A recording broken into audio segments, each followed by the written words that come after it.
కేజ్రీవాల్ని విమర్శించి చివరికి నువ్వు అదే పని చేస్తే ఎట్లా అంటూ బీజేపీ అధిష్టానం క్లాస్ పీకడంతో ఢిల్లీ ముఖ్యమంత్రి తన అర్జెంటు ఖర్చుల్ని మానేసుకుంది. సాధారణంగా ఎవరు ముఖ్యమంత్రి అయినా ఇక్కడ మనకి జగన్ ఉన్నప్పుడు ఆయనకి సంబంధించిన ఇల్లు, ఆ పైన ఎక్స్పెండిచర్, ఏసీలు, అదనంగా కూర్చోవడానికి వీటన్నిటికీ ఇచ్చారని విమర్శించినటువంటి తెలుగుదేశం చంద్రబాబు ఇంటికి వాటికి అట్లాగే ఏర్పాటు చేస్తారు.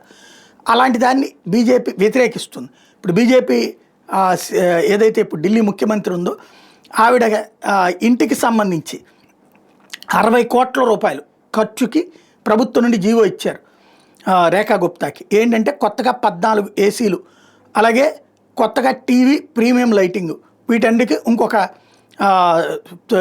9 లక్షలు విలువైనవి. వీటికి అని చెప్పి ఓకే చేస్తే దీని మీద పెద్ద ఎత్తున విమర్శలు రావడంతో అర్జెంటుగా బీజేపీ అధిష్టానం సీరియస్ అయ్యేటప్పటికి దాన్ని క్యాన్సిల్ చేశారు. అయితే టెక్నికల్ గ్రౌండ్స్ అని ప్రకటించారు.